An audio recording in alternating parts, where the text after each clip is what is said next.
नमस्कार। हस्तरेखा Ashoka YouTube channel से जुड़े हुए सभी भाई बहनों का स्वागत है।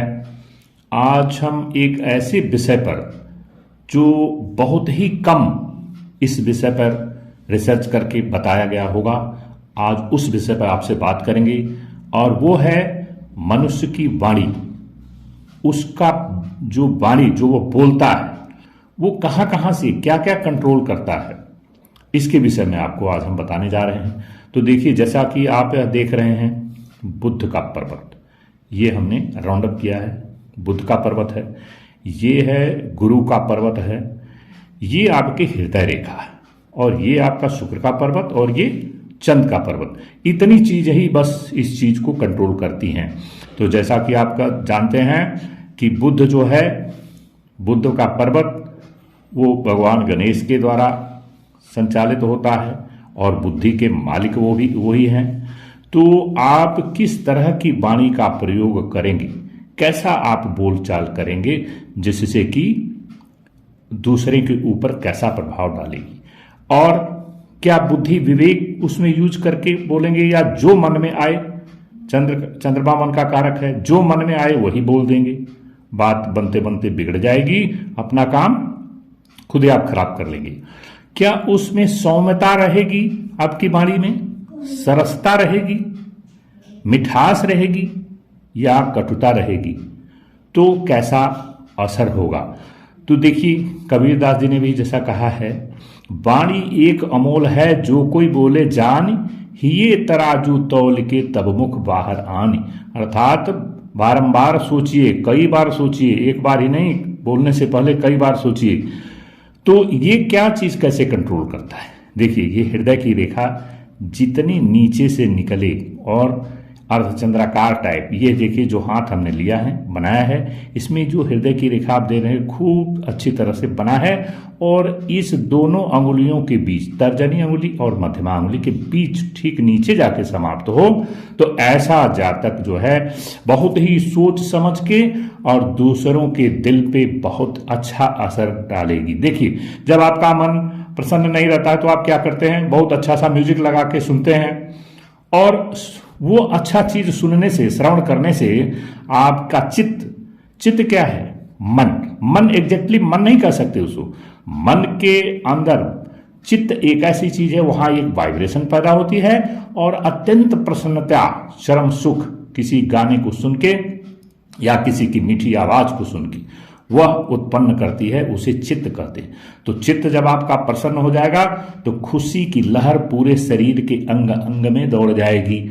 और यही एक वाणी ऐसा है कि वाणी को बहुत ही सोच समझकर इंसान को बोलना चाहिए। तो उसमें बुद्ध का पर्वत का बहुत अच्छा रोल, ये उभार होना चाहिए, इस पे कोई ऐसे निशान कटपिट का नहीं होना चाहिए किसी भी तरह का, अर्थात पूरा शुद्ध होना चाहिए। और इन सबको कंट्रोल करता है गुरु पर्वत का ऊंचा होना और गुरु पर्वत का अच्छा सा उभार होना इस बात को संकेत करता है कि वो सब कुछ को कंट्रोल करके अच्छी तरह से आपको, मतलब सौम्यता रहेगी वाणी में, सरसता रहेगी, और अच्छे अच्छे शब्दों का प्रयोग करके आप उस बात को कहेंगे किसी से, तो बनता काम, आपका जो बिगड़ा हुआ काम है वो बन जाएगा। देखिए, वाणी एक परमात्मा के द्वारा दिया हुआ एक अद्भुत चीज है मानव जीवन पे। उसी वाणी से ही वो इतना विकास कर पाया है, और किसी भी जीव जंतुओं में कोई भाषा होती होगी, लेकिन इस तरह से नहीं जो मानव जीवन को ईश्वर ने प्रदान किया। तो इस तरह से वाणी का बहुत बड़ा महत्व है जो यहां से कंट्रोल होती। देखिए, यह जो रेखा है, यह जो आपकी उंगली, सबसे छोटी उंगली, ये जो पोर है यहाँ तीसरा, पहला दूसरा, ये तीसरी वाली लाइन इसी के बराबर है। तो व्यक्ति वाक्पटु होगा, अर्थात बोलचाल में अच्छा भाषा का प्रयोग, अच्छे अच्छे अल्फाज का प्रयोग करेगा, मिठास रहेगी, और यही वाणी जो है इंसान को एक सुपर इंसान बना देती है या फिर शैतान बना देती है। ये उसके वाणी के अच्छे अच्छे अल्फाज के प्रयोग के ऊपर निर्भर करता है। अगर वो बहुत अच्छे शब्दों का प्रयोग करके और बातचीत करता है तो वो बहुत ही समाज में मान सम्मान, और उससे हर लोग मिलने की कोशिश करते हैं, उससे बातचीत करने की कोशिश करते हैं। और ठीक इसी के विपरीत देखिए, बिना सोचे समझे अगर किसी के द्वारा बोला गया है कोई चीज है, कोई कटु वचन बोल दिया, तो सारा बना बनाया रिश्ता खेल जो है 2 सेकंड भी नहीं लगता, बिगड़ जाता है और फिर उसको पैचअप करने के लिए बहुत समय लगता है, कभी कभी तो पैचअप होना असंभव हो जाता है। इसलिए बहुत सोच समझ के तो बानी ऐसा बोलिए मन का आपा खोए और अनको शीतल करे आप भी शीतल होए। अर्थात ऐसी बानी को बोलिए सोच समझ करके कि जो है सब लोग प्रसन्न रहें और मिठास वाली भाषा का प्रयोग करेंगे तो आपका मान सम्मान अपने आप बढ़ जाएगा और आपसे लोग बात करने के लिए ईगर इच्छुक होंगे। इसी के ठीक विपरीत देखिए, बानी अगर ठीक से सोच समझ के नहीं प्रयोग किया गया है तो अगर आप किसी को बोलते हैं तो उसके ऊपर जो दिल पे सीधे ही ये दिल पे असर करती है और दिल पे असर की हुई जो है किसी धारदार हथियार के चोट से भी ज्यादा प्रभाव डालती है। कहते हैं कि घाव तो भर जाता है गोली से लगा हुआ भी, लेकिन बोली कड़वी बोली वाला घाव कभी भरता नहीं है। तो अच्छे अच्छे रिश्ते भी टूट जाते हैं। तो इसलिए ये चीज क्या क्या बेसिकली हाथ में पामिस्ट्री में जो है, हस्तरेखा में, विज्ञान में, वो क्या क्या कहां कहां से आपको देखेंगे कि आप अच्छा बोल पाएंगे कि नहीं। और कई कई आप खुद देखिएगा कि आप जो है बोलना कुछ और चाहते हैं और निकल जाता है कुछ और बना बनाया खेल जो है आपका बिगड़ जाता है। तो देखिए, शुक्र पर्वत पर कोई निशान है, शुक्र का पर्वत ये है जब बना के दिखाया हूं, इस पे कोई क्रॉस या किसी तरह की 2-3 रेखाएं आपस में जाल टाइप तो नहीं बना रही है, नंबर 1।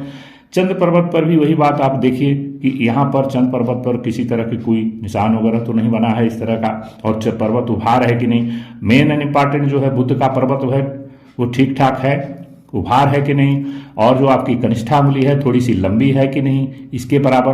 तो you will have a very good communication skill और सोच समझ के बातचीत करेंगे। और सबसे इंपॉर्टेंट जो है गुरु का पर्वत उभरा हुआ है कि नहीं, इन सबको कंट्रोल करता है। और जो हृदय की रेखा है क्या एकदम सीधी है, देखिए ये थोड़ी सी अजीब है, बहुत ज्यादा लचीलापन और नीचे की तरफ झुकी हुई है जो अति उत्तम होती है, और दोनों रेखाओं के बीच में समाप्त हो। तो इतनी चीजें 1 2 3 4 5 6 ये 6 चीजों का वर्णन जो हमने इसमें किया है सामुद्रिक शास्त्र हस्तरेखा विज्ञान के अनुसार। तो आप समझ लीजिए कि आप जो है बहुत सारी चीजों कमियां हो सकती हैं, लेकिन एक मीठी वाणी मीठा वचन बोल करके आप अपने सारे कार्यों को सिद्ध कर लेंगे। सत्यम ब्रूयात प्रियम ब्रूयात, असत्यम प्रियम न ब्रूयात, सत्यम अप्रियम न ब्रूयात। एक और चीज इसका नकारात्मक भाव समझाना चाहूंगा आपको कि ऐसा मीठा वचन बोल करके किसी को धोखा देना वो पाप की श्रेणी में आता है, इसका फल आपको बुरा मिलेगा, किसी को भी बुरा मिलेगा। अर्थात ये जो हमने जो संस्कृत में जो श्लोक बताया कि सत्य बोलिए प्रिय बोलिए, सत्यम ब्रूयात प्रियम ब्रूयात, असत्यम प्रियम, माने ऐसा असत्य मत बोल दीजिए प्रिय हो, लेकिन हमेशा चापलूसी वाली वो भी नहीं, ठीक नहीं है। तो ये सारा चीज क्या कंट्रोल करता है, ये बुध का पर्वत जो है, चंद्र का पर्वत, शुक्र पर्वत, गुरु पर्वत, और ये कनिष्ठांगुली ये लगभग इसके बराबर हो, और हृदय की रेखा दोनों के पास आकर मिली हो। तो ये एक बहुत इंपॉर्टेंट है लाइफ का जो हमने आपको एक्सप्लेन किया। And I hope that this would be informative and educative. अगर ऐसा लगता है आपको और इस चैनल पर नए हैं तो उसे सब्सक्राइब कर दीजिएगा और वीडियो को लाइक करिए। धन्यवाद। आगे फिर किसी अन्य वीडियो में मुलाकात होगी।